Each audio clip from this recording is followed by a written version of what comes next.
তবে একটা মজার কথা বা দুঃখের কথা, যেভাবেই বিবেচনা করেন, আমি দুঃখের সাথে বা মজার সাথে যেভাবেই নেন বলি, এই যে রমাদান গেল মাত্র কয়দিন আগে, আপনারা এখানে যারা আছেন আমার ধারণা অধিকাংশ জনই খতম তারাবি পড়েছেন, পুরোটা না হলেও অন্তত শুরুতে আর শেষে তো সবাই পড়েছেন।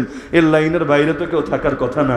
প্রথম রোজা 27 রোজায় তো মসজিদে জায়গা দেওয়া যায় না, যদিও 8 রাকাত শেষ হলে অনেকের আবার বাথরুমে চাপ দেয়, এদেরকে কোনোভাবে বেঁধেও রেখে যাওয়া যায় না।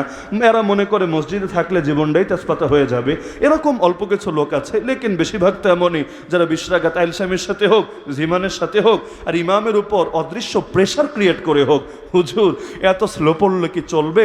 যুগটা হলো 5Gর যুগ, 5Gর গতিতে না পড়ে 2Gতে পড়ে থাকলে কি আর পোষাবে?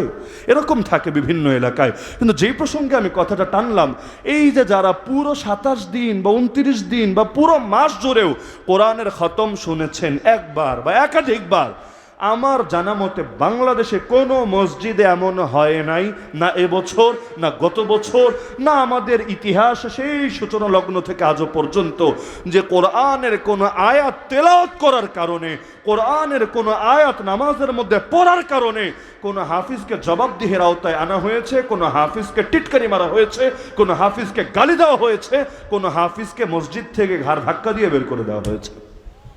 এমন কোনো ইতিহাস আমার জানা নাই। আপনাদের আছে নাকি? নাই। কিন্তু আমি চাইলে আমাদের একেবারে সে 100 বছর আগ থেকে বাদ দেন, যদি আমাদের ইতিহাস থেকেও টান দেন, তাহলে দেখবেন প্রতি জামানায় এমন প্রচুর লোক ছিল, এই কোরআন যে কোরআন আরবিতে পড়লে পয়সা দেয়, যে কোরআন আরবিতে পড়লে পুরস্কার হাতে তুলে দেয়, যে কোরআন আরবিতে শুনলে তার হৃদয়টা জুড়িয়ে যায়, সেই কোরআনের হুবহু টেক্সট, হুবহু ভাষ্য, হুবহু বক্তব্যই মাতৃভাষায় জাতির সামনে উপস্থাপন করলে রাগে ক্ষোভে অগ্নিশর্মা হয়ে যায়। তখন তার এজেন্ডাই হয়ে যায়, তার মাকসাদি হয়ে যায়, এই হুজুরকে সাইজ করতে হবে, এই হুজুরের চাকরি খেতে হবে, এই হুজুরকে মসজিদ থেকে তাড়াতে হবে, এই হুজুর আমার স্বার্থের বিরুদ্ধে কথা বলেছে, এই হুজুর আমার জন্য চ্যালেঞ্জ হয়ে দাঁড়িয়েছে, মনে হয় আমাকেই ইন্ডিকেট করে বলেছে। কারণ আকাম কুকাম আর কে করে, এটা কি আর এলাকার লোকদের অজানা আছে?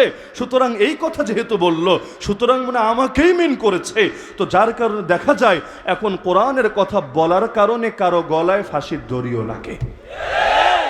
পৃথিবীর বহু দেশ, এমন কোনো দেশ নাই, না সৌদি না মিশর, কোন দেশের নাম বলবেন, যেখানে সিরেফ কোরআনের বক্তব্য জাতির সামনে উপস্থাপন করার কারণে আল্লাহর রসুলের বিভিন্ন ওয়ারিসকে ফাঁসিতে ঝুলতে হয় নাই, গুলি খেতে হয় নাই, আহত নিহত হতে হয় নাই। প্রতিটা যুগ, মানে এটা আপনি কোন যুগে এর থেকে খালি পাবেন না। সে সাহাবী যুগ টানবেন, কত ঘটনা লাগবে আমি দেখিয়ে দিব। তাবে যুগ টানবেন, কত ঘটনা লাগবে আমি দেখিয়ে দিব। তাবে যুগ টানবেন, আরে আপনার ইমামে আজম ইমাম আবু হানিফা, তিনি তো লাশ হয়েছেন কারাগারের ভেতর থেকে, চুরি তো করেন নাই, ডাকাতি তো করেন নাই, কারো হক তো মেরে খান নাই, তাহলে লাশ হলেন কেন, কোন দুঃখে? আরে কেন তার খাবারে বিষ প্রয়োগ করে নির্মম ভাবে হত্যা করে ফেলা হলো তাকে? মদিনার ইমাম দারুল হিজরা ইমাম মালিক রাহমাতুল্লাহ আলাইহি মুখের মধ্যে চুনকালি লাগিয়ে গাধার পিঠে চড়িয়ে তাকে অলিতে গলিতে ঘোরানো হয়েছে, কোন পাপের কারণে? ইমাম শাফিঈকে কারাগারের মধ্যে নিক্ষেপ করা হয়েছে কোন অপরাধের কারণে?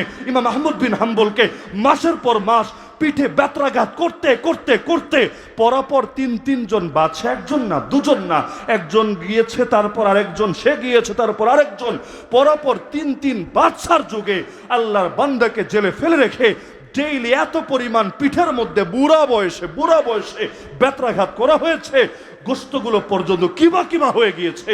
অপরাধটা কি ছিল তার? কোন অপরাধে মুজাদ্দিদ আল ফেসানিকে কারাগারে ফেলা হয়েছিল? কোন অপরাধে শাহ ওলিউল্লাহ দেহলভিকে এত জুলুম সইতে হয়েছিল? কোন অপরাধে শাইখুল হিন্দকে বুড়া বয়সে নির্বাসনে দিন কাটাতে হয়েছিল?